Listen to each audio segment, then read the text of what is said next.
Hi, my name is Jay Sugarman, and I want to welcome you to Innovation Showcase.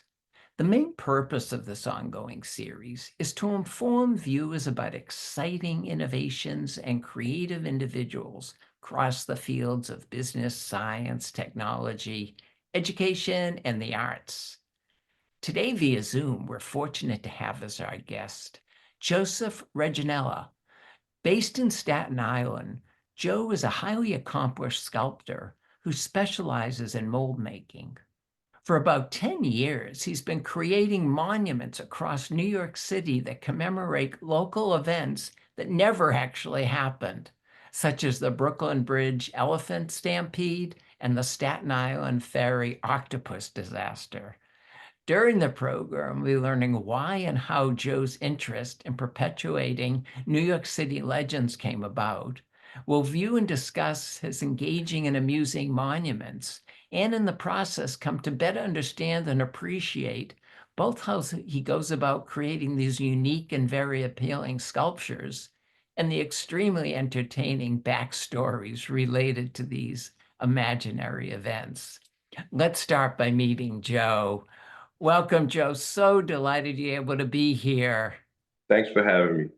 It's been so much fun reading about the wide range of legends that you've created. Really appreciate your sense of humor and imagination. Eager to find out more and have you inform viewers. But before we jump right to that, I think it would be of interest if you'd share maybe just a little bit more about your background, your artistic, professional interests. Sure. So I've been sculpting since 1985, and my love for horror films, I think you could see somewhere embedded in the sculptures. When I was younger, I loved horror movies, Friday the 13th and whatnot, and I wanted to be a special effects artist. And then I found out you needed to learn how to sculpt to be a special effects artist. So I got into sculpture as a hobby. Long story short, I think in about 1995, I was working in Manhattan as an elevator operator. And in the building, a scenic company had moved in. It's a gigantic building. Scenery company moved in, and I befriended the person that owned it. We became some good friends. He knew that I had sculpture as a hobby, and he said, he goes, we're doing a toy commercial next week, and he goes, we're going to sculpt some landscapes out of styrofoam. And I was like, styrofoam? You can sculpt out of styrofoam? So I got involved with him, and then it's just like a small little community where this guy, that studio. So I've been able to make a living out of this since 1995. Wow, Which is that's pretty fabulous. amazing. Yeah, and I worked on some really, some TV shows, movies, magazine ads, Fashion Week, like tons of cool stuff.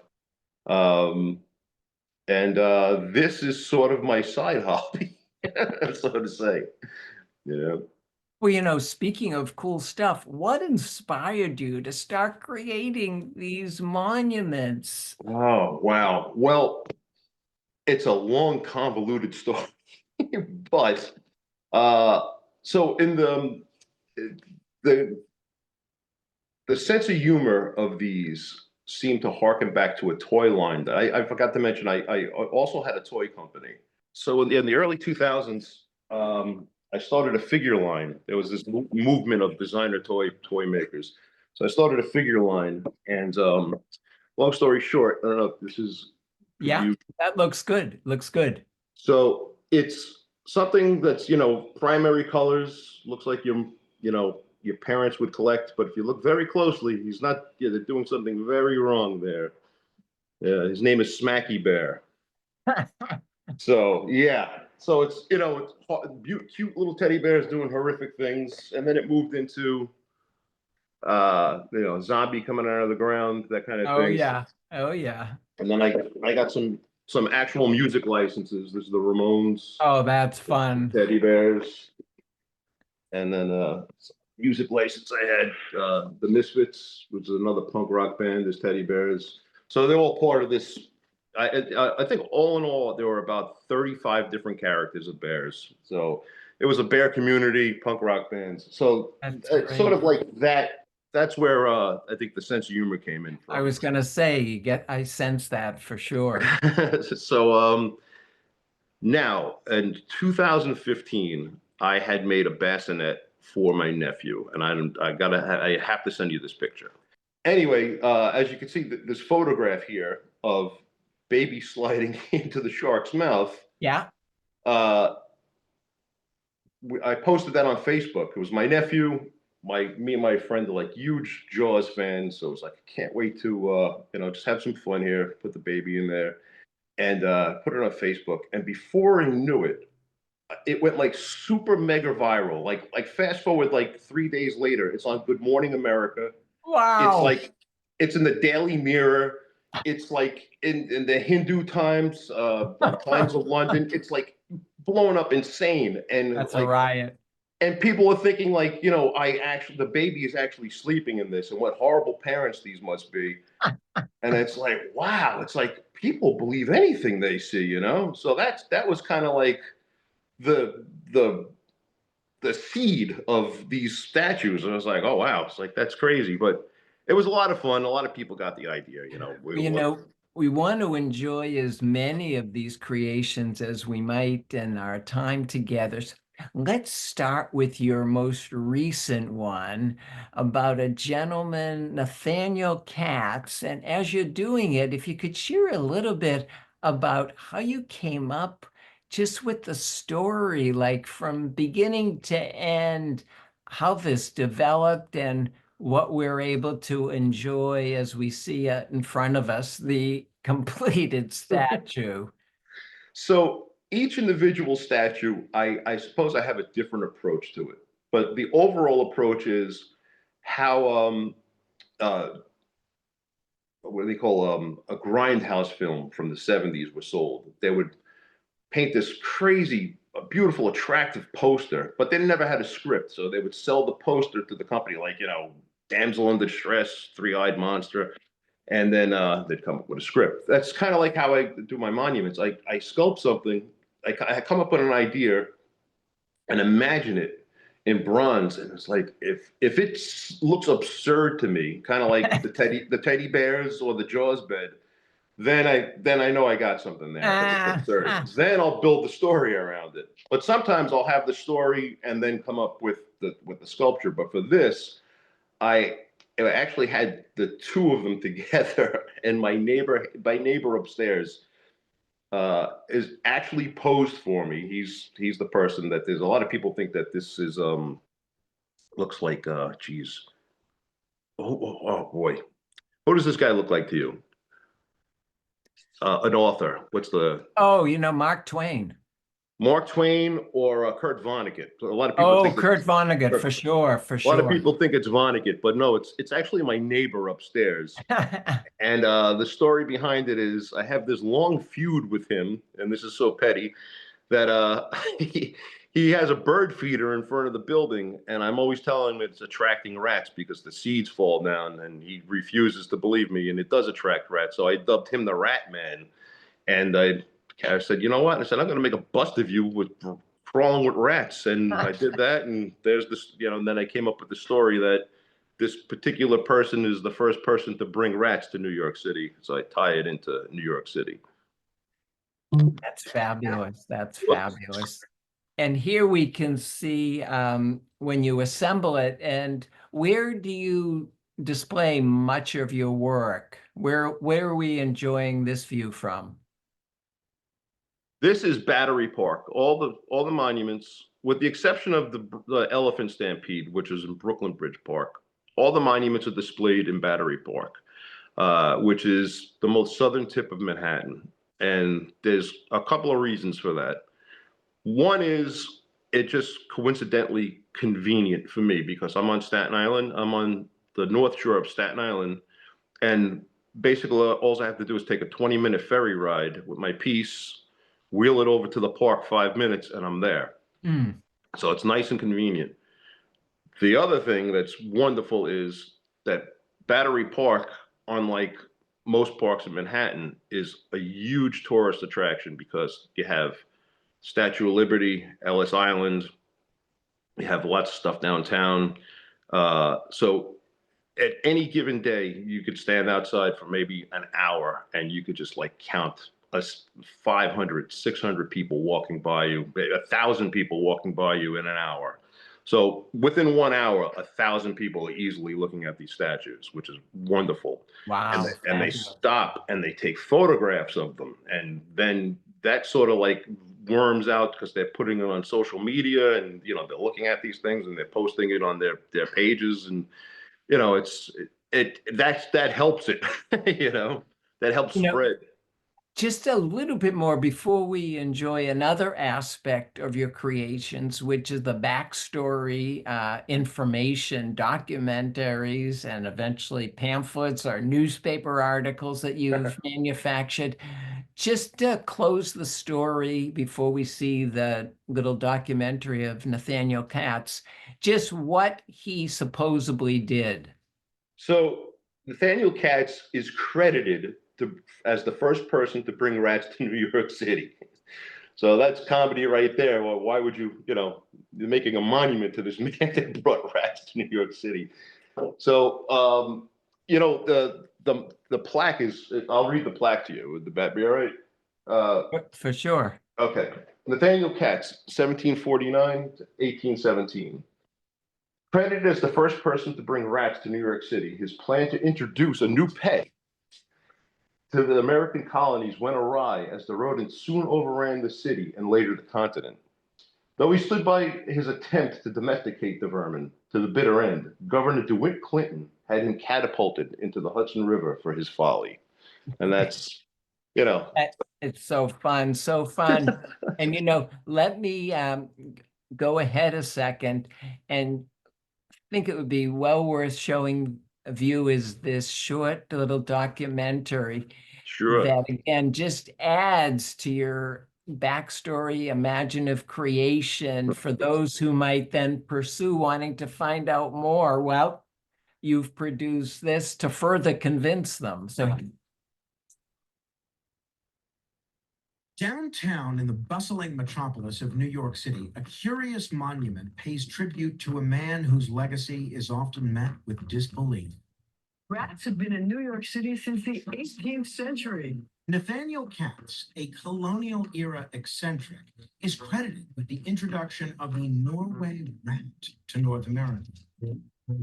Known as the Rat Man in England, Katz brought 2 domesticated rats to New York to sell these tame rodents as pets to the colonial settlers. However, his vision was met with disdain. The rats soon escaped, breeding rapidly and infesting the city. Clearly, the rats are winning. The dark folks didn't even want to be out here. They didn't think it was safe, but at least they were safe at home. Seen as a public enemy, Katz faced a grim fate when Governor DeWitt Clinton ordered him catapulted into the Hudson River. Whether he drowned or simply vanished remains a mystery. The monument, believed to be commissioned by his few supporters, now stands near Battery Park. It serves as a bizarre reminder of Katz's failed dream and its lasting impact on the city.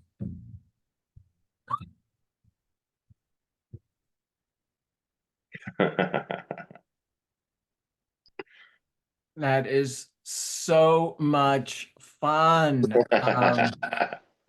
Just we could talk much more about that, but definitely want to give viewers a little broader sense of the wide range of legends you've created. None other than this one that we see in front of us. And the significance of the date too, the 1963 Staten Island Ferry Octopus disaster. What happened here? Well, it's a little, well, now it's well known, but at the time it was little known that this happened in 1963, because on the day that this happened, it just so happened to be the day that John F. Kennedy was assassinated. So the media just, kind of swept it underneath the rug. But throughout the years and whatnot, the city has made a wrong of the right, a right of the wrong, I should say. And there's a little monument down in Battery Park to commemorate this tragedy. And That's pretty much the gist of it. And there's lots of fun things that go along with this one. This was the first one in the series. This is the documentary. There's a lot of swag gifts and whatnot on the website for it. With most of the monuments, I put out brochures and tourist information kiosks. You can see right there. And the Octopus one in particular is for a museum that's on Staten Island, right across the water. And tourists were actually going on this. It's a cultural center, Snug Harbor. It houses a couple of museums, and they were looking for this museum. And I was getting complaints to take it off the website because people were actually coming there. And I'm like, oh my God. I'm like, they believe this giant octopus pulled this down. This is crazy, you know? So it was a lot of fun. But this one, a few of them, this went super mega viral. The New York Times carried a couple of them, but Yeah. this was in Ripley's Believe It or Not. This is in a couple of children's books, some scholastic books. It's pretty amazing. I get emails a couple of times a week from children asking me about this because it's in a textbook that it's basically having children do their due diligence, where some stories are presented and they have to figure out the facts. And one of these is something, you know. So in the book, I am the museum curator. So my email's there and they contact me. It's amazing that this came out 2016 and it's just as popular as ever. It's kind of amazing. No, it's terrific, terrific. And for the sake of time, we're going to move on, but want to let viewers know that in the credits, there'll be a website to find out more information about all your creations, as well as how they might want to obtain some of the fun swag that you were referring to. But there's another fabulous event, the Elephant Stampede on the Brooklyn Bridge. A few words about this imaginative event. So this happened on the day of the stock market crash in October of 1929. Yeah. Yes. And so a lot of the statues that I do, they have a little bit of truth involved with them, and then I, make my story. And so the truth of the fact of this one is, yes, of course, the stock market crashed, and elephants did walk over the Brooklyn Bridge. P.T. Barnum took elephants over the bridge to show. When the bridge was first built, people were afraid to walk over it because they thought it was going to fall down. So they had an idea when the circus came to town that Barnum would march the elephants over the bridge, show everybody it's safe, and that did happen. But in my story, something foul happens, and they run over the bridge and they run down Broadway. Just at the same time, people are throwing themselves out of windows because the stock market crashed, and it's just mayhem going down Broadway. And there's a nice documentary. The story is very involved. It's a good, nice little 7-minute documentary. And there's a walking tour that's involved with this one, where is read by actor and musician David Johansen of the New York Dolls, Buster Poindexter, and he's also famously in the Bill Murray movie Scrooged. He plays the ghost of Christmas Past. He's the cab driver. Nice. He's got a great gruff New York voice, and he was kind enough to do the narration for me. It's wonderful, and you can find that on the website too. Oh, look forward to seeing that. Enjoy this front page of quote unquote the Daily News. What a fabulous creation. Oh, what do you think when you look back after you produce everything involved with these, from your initial idea to presenting to the public? What are some of your reactions to what you've created? Well, at first I was kind of like baffled that people would believe these things.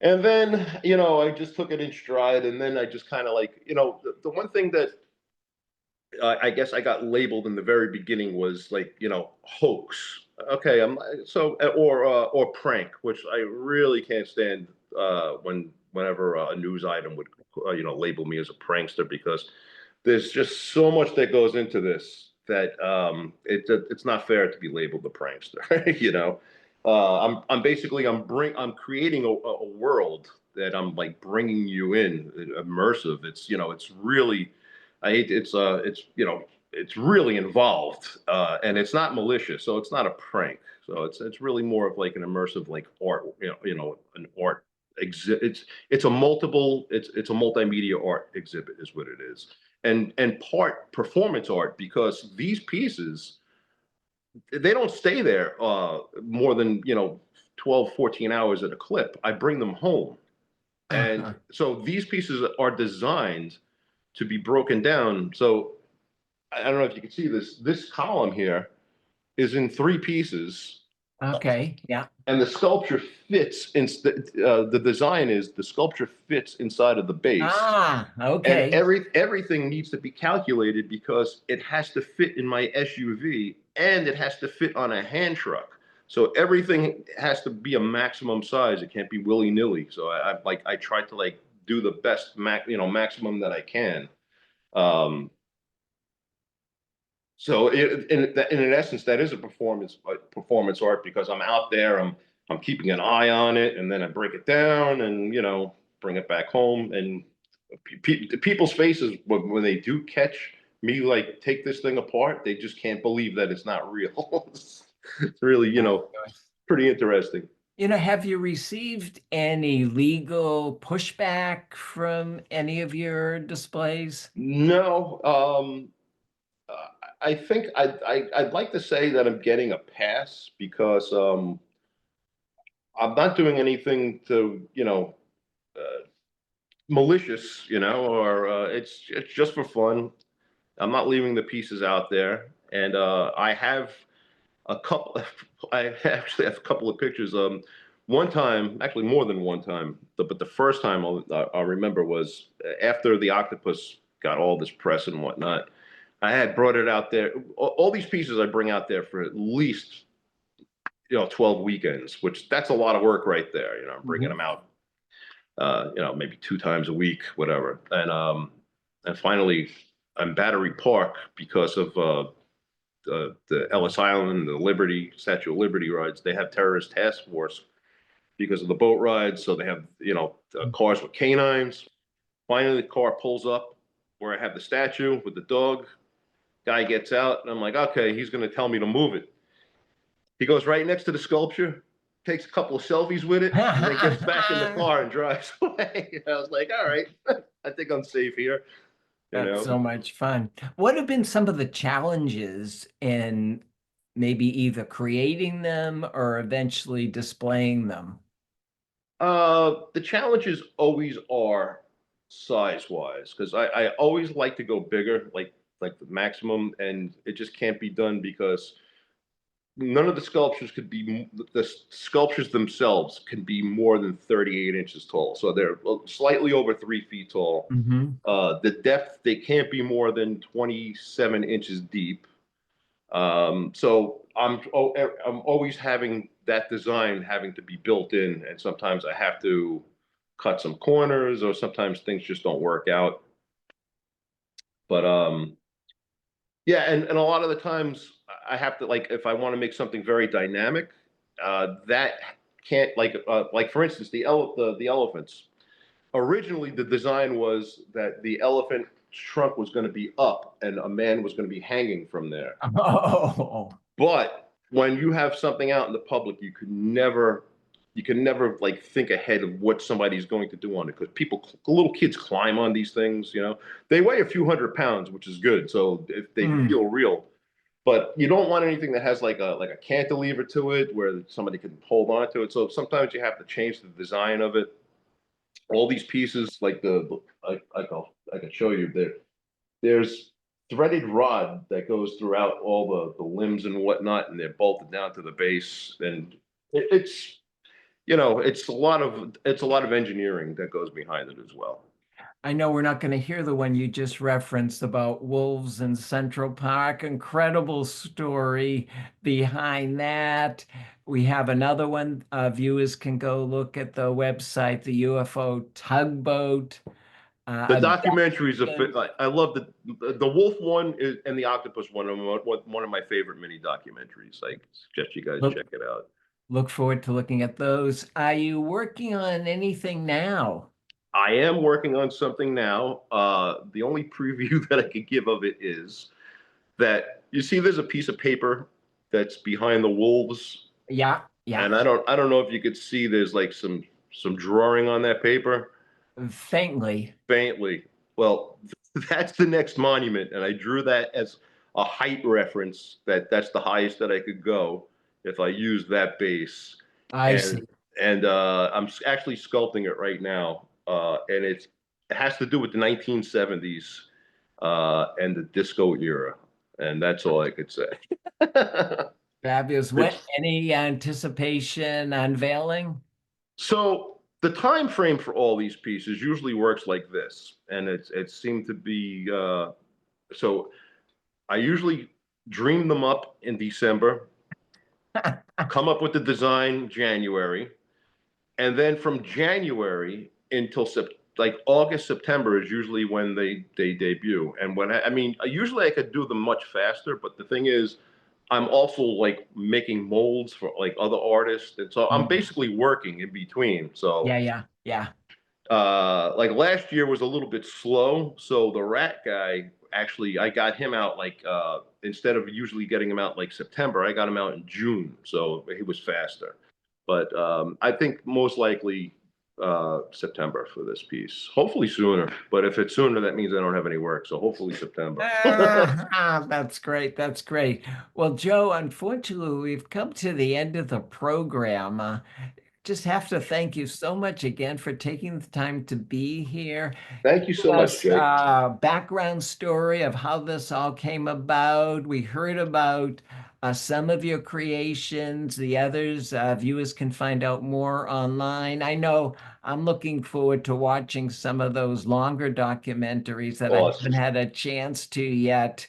And just want to thank you for sharing and adding just some fun, which I think at these times we're all looking for. So, and making it public too. So, My pleasure. congratulations on your efforts, and look forward to the upcoming disco creations sometime soon.